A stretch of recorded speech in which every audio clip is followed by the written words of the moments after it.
Swimmers, देखिए बहुत एक कमेंट आ रहा था कि सर स्विमिंग के बाद जो करियर ऑप्शन होता है वो उसके बारे में थोड़ा बताइए कि हम लोग जैसे स्विमिंग सीख गए उसके बाद हम लोग उसको एज ए करियर कैसे आगे फॉलो करें।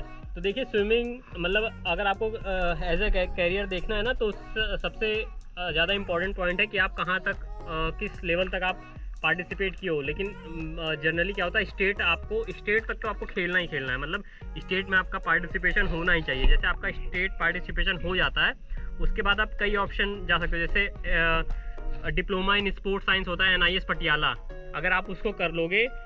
जैसे उसके भी दो कोर्स होते हैं। NIS पटियाला एक होता है 1 साल का कोर्स होता है, एक होता है कि 3 वीक का होता है, उसको शॉर्ट NIS भी बोलते हैं। तो आप दोनों के लिए एलिजिबल रहोगे। और जैसे आप डिप्लोमा करते हो तो एज अ कोच आप लोग मतलब as a full time coach के लिए आपको एक डिग्री मिलती है। तो आप उसका यूज़ करके किसी भी इंस्टीट्यूट में आप जाके अप्लाई कर सकते हो और एज अ कोच वहाँ पे वर्क कर सकते हो। एक शॉर्ट NIS होता है, शॉर्ट NIS में भी सेम होता है, उसमें जैसे आप स्कूल वगैरह में भी अप्लाई कर सकते हो। तो जो दोनों में से जो आपको बेटर लगे वो कर सकते हो। और जैसे आप स्विमिंग अच्छा कर रहे हो, स्टेट भी खेल लिया, नेशनल भी चले गए आप, तो फिर उसके बाद आपके और ऑप्शन खुल जाते हैं। जैसे गवर्नमेंट में डायरेक्ट सर्विस में आप आ सकते हो, जैसे रेलवे हो गया, नेवी हो गया, इनकम टैक्स भी है, एक्साइज भी है, और भी कई ऑप्शंस होते हैं। तो आप डायरेक्ट उसमें रिक्रूटमेंट में जा सकते हो। पुलिस में होता है, पुलिस में हेड कांस्टेबल वगैरह, ठीक। जैसे कि अब विकास और ऋचा मिश्रा जैसे दो जिनको मैं जानता हूँ, वो लोग मतलब पुलिस में ही थे, तो अभी उन लोग का प्रमोशन होते होते मतलब स्विमिंग में जैसे वो लोग इम्प्रूव करते गए तो अभी दोनों लोग असिस्टेंट कमांडेंट है। असिस्टेंट कमांडेंट मतलब आप जानते हो UPSC कराती है, उसका अलग से एग्ज़ाम होता है। लेकिन अगर आप स्पोर्ट्स में अच्छा कर रहे हो और पुलिस में अगर आपने नीचे भी एंट्री की है, मतलब नीचे ग्रेड पे तो धीरे धीरे आप जाके असिस्टेंट कमांडेंट मतलब ग्रुप A में आ सकते हो। तो ये सारे ऑप्शन आपके लिए खुल जाते हैं। अगर किसी को नेवी में जाना है तो मर्चेंट नेवी में स्विमिंग ज़रूरी है। NDRF में अगर आपको किसी को NDRF टीम मतलब जो कोस्टल एरिया में तैनात रहते हैं ना, जो बचाते हैं, मतलब कोई डूब रहा हो या कुछ भी, तो उसमें भी आप जा सकते हो। NDRF में भी स्विमिंग का रोल होता है।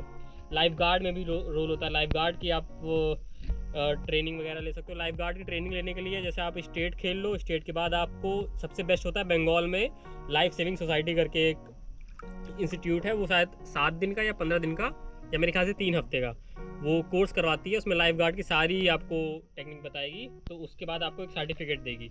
तो उससे आपका क्या होगा कि आप lifeguard as a lifeguard आपको एक सर्टिफिकेट मिल जाएगा। तो उसके बाद भी आप अप्लाई कर सकते हो कहीं पे जाके।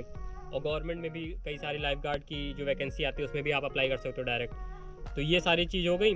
और जैसे अगर आप पढ़ाई के साथ स्विमिंग को ले रहे हो तो पढ़ाई में जैसे आपने 12th कर लिया, फिर उसके बाद आप ग्रेजुएशन वगैरह कर सकते हो। लेकिन जैसे BPED MPED होता है, आप उसको ट्राई करोगे तो वो इस पर मतलब पर्टिकुलरली स्पोर्ट्स से रिलेटेड ही होता है। तो अगर आप उसको कर लोगे फिर NIS वगैरह करोगे तो आपको थोड़ा सा हायर प्लेस पे रखा जाएगा। तो लेकिन इसको एज आपको अगर देखना है कि आपको इसमें ही आगे बढ़ना है तो आपको अपनी स्विमिंग स्किल अच्छी करनी ही पड़ेगी। स्विमिंग स्किल, क्योंकि आप चाहे इतनी डिग्री ले लो लेकिन आपका ट्रायल होगा ही आखिरी में। अगर ट्रायल में ही अगर आप जैसे नहीं सही से परफॉर्म कर पाओगे तो उस डिग्री का उतना वो नहीं रहता। डिग्री तो सिर्फ आपको एक रास्ता खोल देती है कि ठीक है आप अंदर आ जाओ गेट के, फिर गेट के अंदर के बाद जो होगा मतलब ट्रायल वगैरह वो आपको ही क्वालिफाई करना पड़ेगा। तो ऐसा नहीं है कि सिर्फ डिग्री लेके आप सीधे चले जाओगे, डिग्री लेने के बाद ही आपको स्विमिंग करते रहना पड़ेगा। और एक चीज़ और, जैसे NIS में अगर बहुत लोग ट्राई करना है तो NIS में शायद 200 या 400 मीटर IM होता है।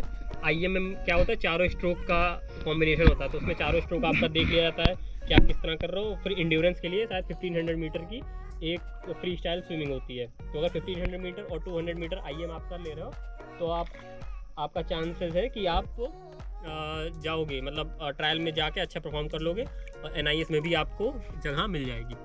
तो आई होप कि ये जिसको भी फॉलो करना है इसको स्विमिंग को मतलब आगे की ओर, तो वो ये सारे पॉइंट्स को अच्छे से नोट कर लेना, समझ लेना कि अगर आपको स्विमिंग आगे बढ़ना है तो 12th के बाद या आपका ग्रेजुएशन हो गया तो उसके बाद आपको कौन सा स्ट्रीम ऑप्ट करना है और फिर उसी के अकॉर्डिंग आपको अपना वर्क करना होगा। लेकिन स्विमिंग की स्किल आप अच्छे कर लो ताकि आपको आगे कहीं कोई दिक्कत ना। और भी अगर इससे रिलेटेड और भी कोई क्वेरी होगी तो आप कमेंट कर देना।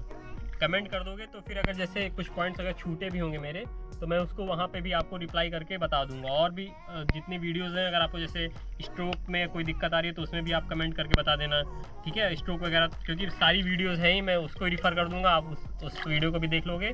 और एक पॉइंट और, जिसको अपना स्ट्रोक एनालिसिस करवाना होगा वो जो मेल आईडी आ रही होगी आप देख रहे होंगे साइड में, उस मेल आईडी पे अपना वीडियो सेंड कर देना। सेंड कर दोगे तो उसका एनालिसिस वीडियो में नेक्स्ट वीडियो में कवर कर दूंगा सबका। तो ठीक है, फिर मिलते हैं नेक्स्ट वीडियो में। Thank you, bye.